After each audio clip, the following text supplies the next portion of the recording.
Welcome back to Whiskey Wonder Woman and another mystery box video. If you're new to my channel, I'm Whiskey Wonder Woman and I do a mystery whiskey every Wednesday. So I have a pour of the mystery whiskey right in this glass and I have to guess if it's over 50 or under 50, and sometimes I try to guess if it's a top shelf or bottom shelf, but for the most part a lot of them have been in the middle, some in the bottom shelf.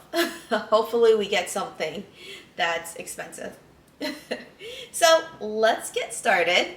So color, it's actually a dark amber and the liquid is really thick. It has nice legs. I don't know if you can see that. Let's go in for the aroma.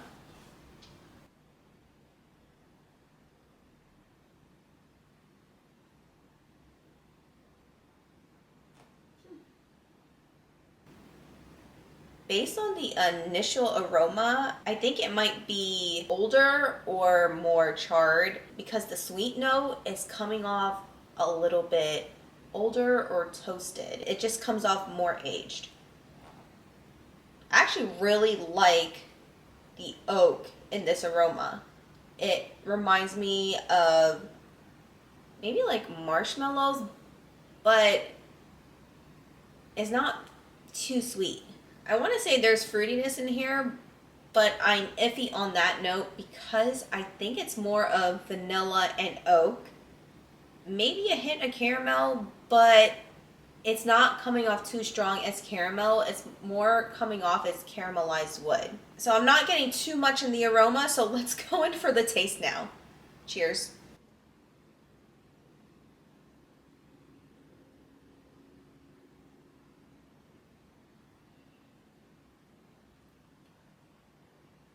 That's spicy. Whew. I want to say that it's a bourbon, but that spiciness, I don't think it's a rye. It might be a bourbon with more rye in the mash bill. There is a lot of spiciness in the taste and in the finish, and I was only paying attention to the spiciness, so I need to go back and do another tasting. Yeah, that's still spicy to me. I think it's a high proof.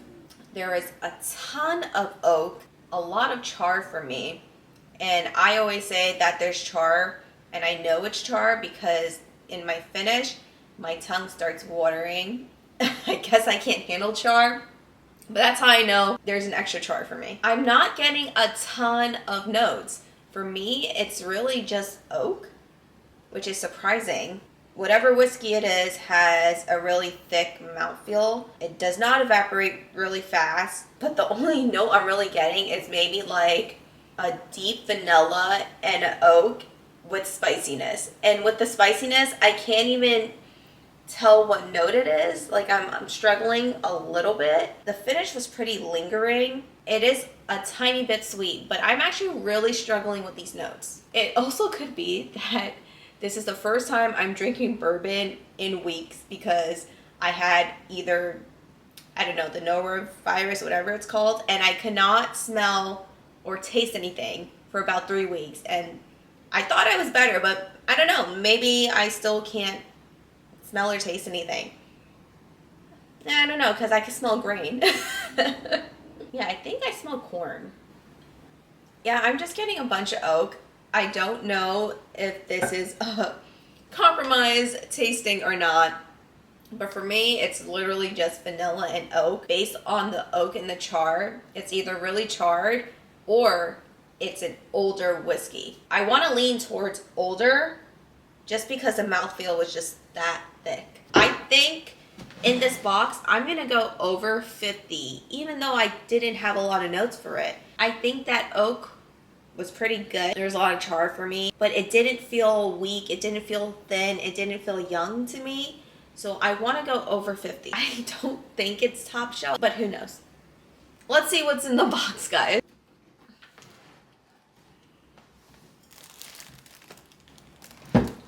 Early Times Bottle and Bond. I've actually heard that this just hit the shelves in Virginia by a few months. Okay, first of all, it is $26. Pretty affordable for a bottle and bond, I might add. So that means that it's at least 4 years old. Early Times, I like the sticker, by the way. I think it's really pretty. Early Times, old style Kentucky straight bourbon whiskey, bottle and bond, 100 proof. Thought that it was a high proof. Interesting. I don't know who makes Early Times. It says Louisville, Kentucky, Early Times Old Style. I think I need to look up who Early Times is from, or if Early Times is its own actual brand. Wait, DSP KY12. Oh, I should know that number.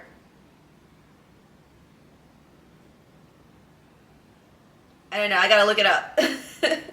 It says DSP KY354 and DSP KY12. Could be Bardstown or 1792. I don't know. Early Times Bottle and Bond, our tribute to historic bourbon whiskey making, honors the quality standards set forth by the U.S. Bottled and Bond Act of 1897.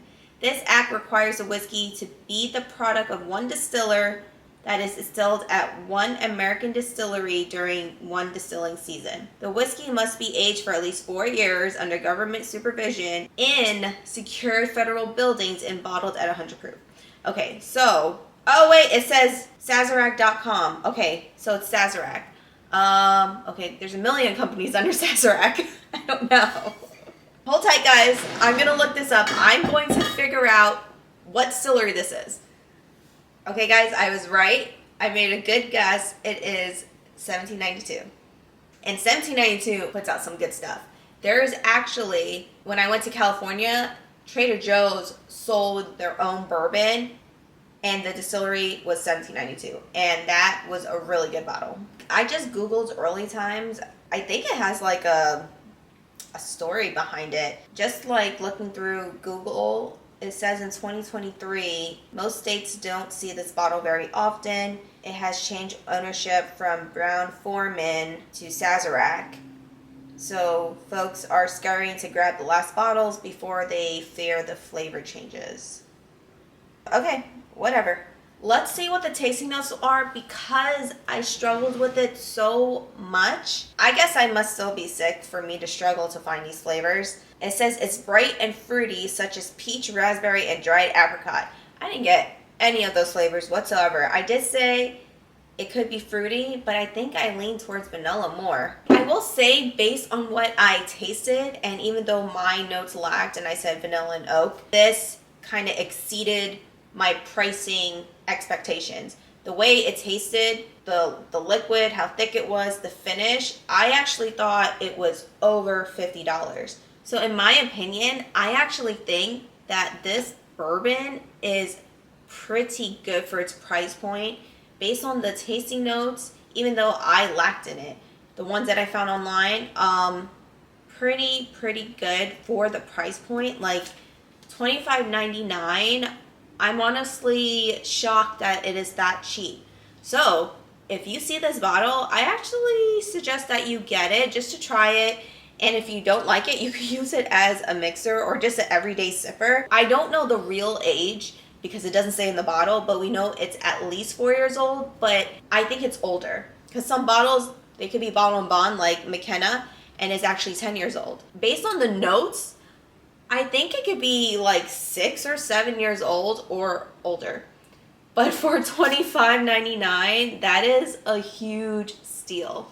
So, again, if you see this bottle, definitely grab it. If I had to make a list of good bourbon under $40, I would probably place it on the list for sure.